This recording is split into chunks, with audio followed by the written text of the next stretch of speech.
a vital role in modern contemporary society.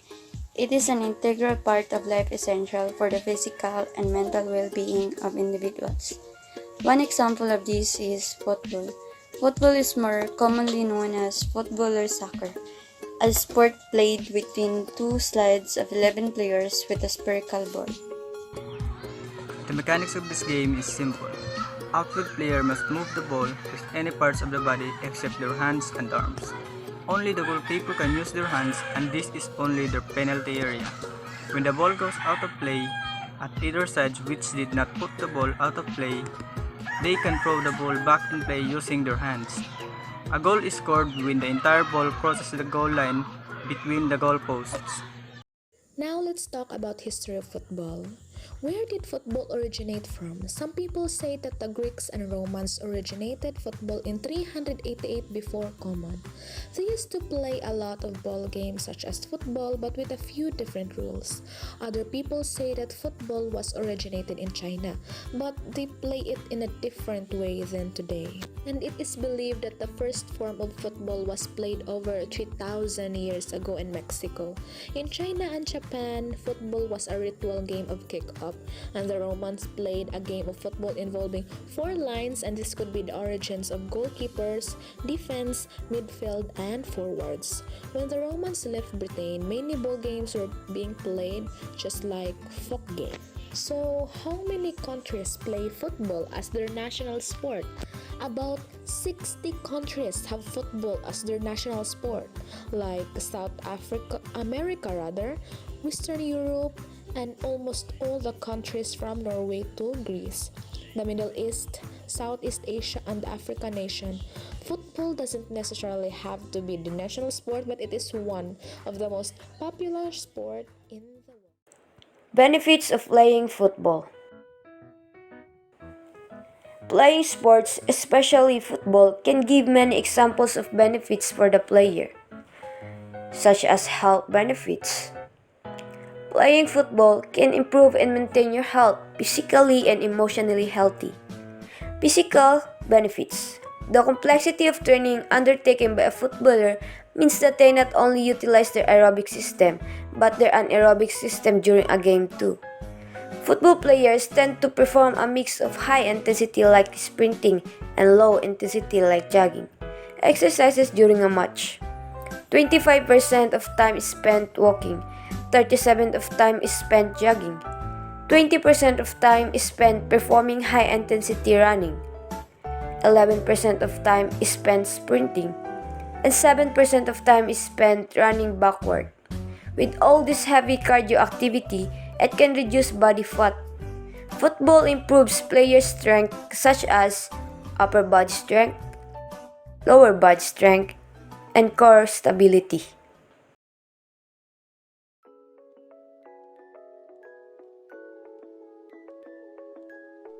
Number 1. Improves aerobic capacity.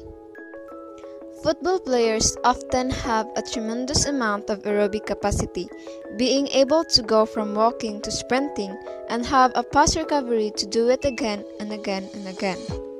Number 2. Improves cardiovascular health. The average player runs about 8 to 11 kilometers in a full game. The constant walking, jogging, and running help keep the player's heart rate up, providing an excellent cardiovascular exercise. Number 3. Lower body fat and improves muscle tone. Football playing burns more calories than typical workout players are forced to switch between using the aerobic and anaerobic energy pathways. Number 4. Builds muscle strength. Lower body strength is required for kicking, jumping, tackling, twisting, and turning. It also forms the foundation for explosive speed. Upper body strength is required for shielding the ball, holding of opponents, throw-ins, and also contributes to overall power and explosiveness. Number 5. Increases bone strength. Bone density decreases as people get older. The repeated weight-bearing loads in the body during a football match are an excellent way to do. Number 6. Teaches coordination. Body coordination is improved through the complex movement like dribbling, turning, and passing, which are performed at varying rates of speed and direction. Number 7. Promotes teamwork and sharing. The ability to work with others to reach a common goal is powerful when related to everyday life, in other words, join a team. Number 8. Increases cognitive brain function. Football helps increase skills in concentration, persistency, and self-discipline because it is a fast-paced game that requires quick decisions on the field. Number 9. Increased confidence and self-esteem and helps to reduce anxiety.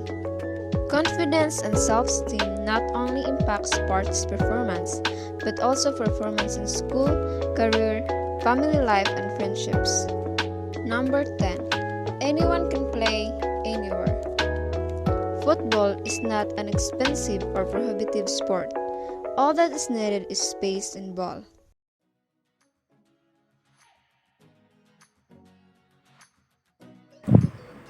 Okay, so the first equipment is soccer shirt. So these jerseys are designed to optimize performance for professional players so they can play comfortably throughout their match. So the next is soccer shirt. So soccer shorts are made out of polyester. This is a comfortable material that is breathable and lightweight. So the next is goalkeeper gloves. This provides better grip on the ball when making saves, protect and cushion fingers and palms. So the next is shin guard. So shin guard, it is a piece of equipment worn on the front if an athlete's shin to protect it from injury. It important for players' safety and provide protection to the shin bones and lower legs for soccer player during a match. So next is soccer socks. So soccer socks is it can help prevent blister, avoid fungal growth, add ankle support, minimize shin guard distraction in an increased confidence level. Lastly is soccer cleats. So these soccer shoes are designed to prevent a player's foot from slipping in any situation as they move over the ground. Soccer equipment. One of the soccer equipment is soccer ball. The soccer ball is spherical, round, and made of leather. For FIFA soccer, the ball must have a circumference of 27 to 28 inches and weight between 14 and 16 ounces. Second one is tracksuit. The tracksuit is also known as warm-up suit or warm-ups for short, as they are intended for athletes to keep their bodies warm before or after competition, and during breaks especially important in cold weather. Water bottle. Water bottle is a container that is used to hold water. This is important for soccer players because they spend a lot of time running up and down the field. Kit bag. When you take everything that soccer players wear together, it's called the kit. The kit includes the jersey, short, socks, cleats, shoes, shin guards, or anything that they use like towel, underwear, water bottle, and more. Soccer field. A soccer field, sometimes referred to as the pitch, is at least 100 yards long, 50 yards wide, and has a goal centered at both ends. Soccer has 17 laws or rules by which the game is played. Most of these laws are easy to understand. The laws are designed to make soccer fun, safe, and fair for all participants. Law number 1. The field of play. This is the basic layout of soccer field. The size of the field will vary from league to league, usually depending on the age of the players. Law number 2. The ball. A regulation-sized soccer ball is a number 5 ball. Youth leagues may use different sizes of ball such as number 3 or number 4 ball, depending on the age of the player. Law number 3. Number of players. Each team has 11 players and one of them are goalkeeper. Law number 4. Players equipment. Players must wear the same colored jersey or shirts. All youth programs require shin guards to be worn by all players, except for the goalkeeper. Law number 5. Referees. In soccer, the referee may let play continue and not call a foul if he or she thinks that stopping play would give an advantage to learn committing the foul. He This is called the advantage clause. The referee should say play on win. Number 6. Linesmen and lineswomen. Two linesmen may assist the referee in controlling the game. The linesman's duty is to signal to the referee when the ball is out, to indicate a corner kick, a goal kick, or designate which team is entitled to throw in. Law number 7. Duration of the game. The duration of the game will depend on the age of the children. Older children will more than likely have 2 halves. Younger children oftentimes play 4 quarters. Your league will determine whether quarters or halves are played and how long it will be. Law number 8. Start of play. Kick off and drop ball. Kick off is taken to start a game, to restart play after a goal has been scored, or to start the second half or new quarter. Drop ball is played when the referee stops play for a reason other than a rule interaction. For example, the referee restarts play by dropping the ball between 2 players, one from each them.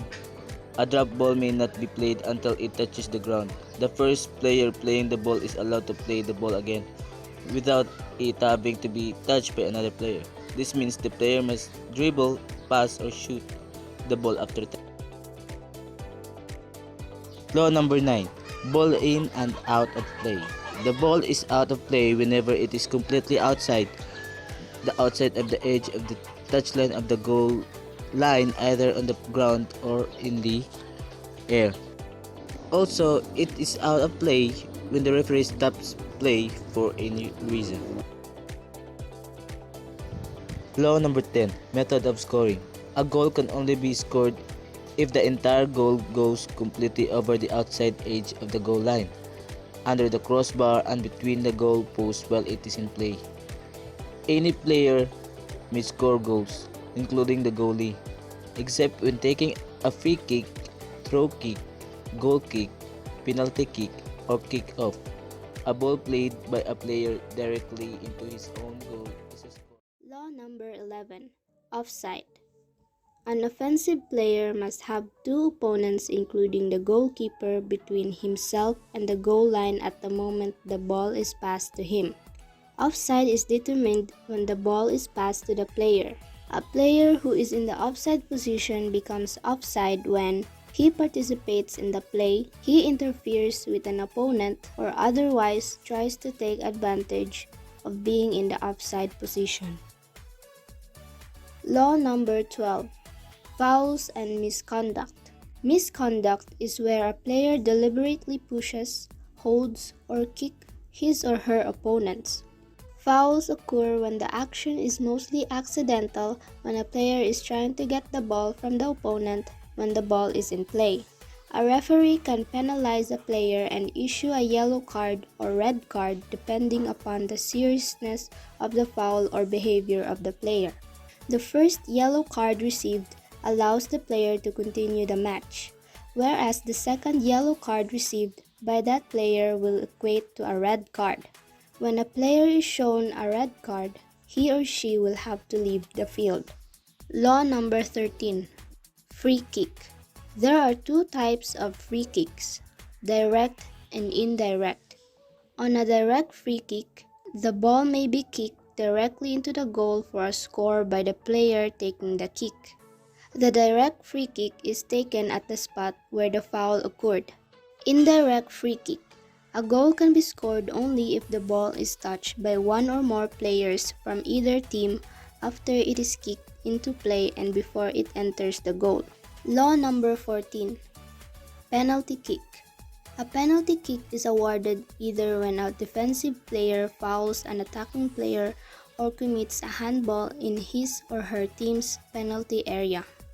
The penalty kick is placed at the penalty spot, and all players on both teams must remain outside the penalty box during the shot. They may enter the box immediately after the shot is taken. The goalkeeper may move horizontally along the goal line before the shot is taken. Law number 15. Throw-in.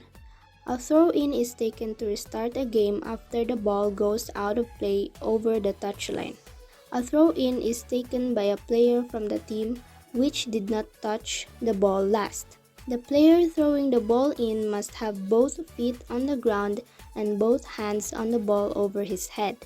Both feet must remain on or behind the touchline. The thrower must throw the ball with equal strength from both hands from the back of the head and over the top of the head. The thrower must not play the ball again until another player from either team has touched the ball. Law number 16. Goal kick. The box located directly in front of the goal is called the goal area. When the attacking team last touches the ball before it crosses over the goal line, the defending team is awarded a goal kick. A goal kick is taken by any player on the defending team. The ball must be played from within the half of the goal area on the side of the field where the ball went out of play. The opposing team must remain outside of the penalty area until the ball completely leaves the goal area. Law number 17. Corner kick. If a ball goes over the goal line and is last touched by the defending team, the attacking team is awarded a corner kick. The corner kick is taken from within the corner arc on the side of the field where the ball went out of play. The corner kick may be taken by any player on the attacking team. The kicker is allowed to score a goal by kicking the ball directly into the goal. The opponents must be 10 yards back from the ball on a corner kick. The kicker is not allowed to play the ball again until a player from either team touches the ball. The football, or so-called soccer, consists of participants and officials. The participants are the players. It consists of 10 field players and a goalkeeper. Now, the game can't be at peace if there are no officials. The officials are the referee, umpire, the down judge, side judge, line judge, back judge, and the field judge.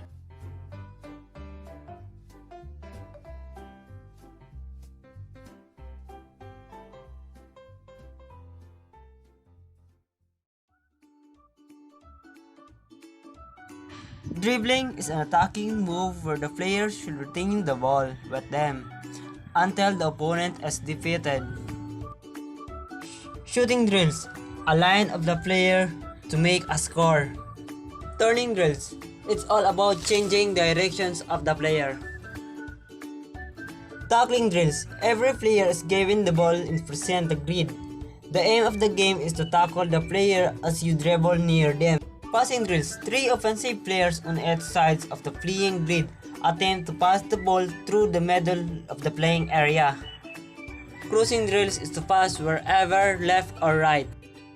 Hitting drills is to keep the ball off the ground for as long as possible with the player only using their head.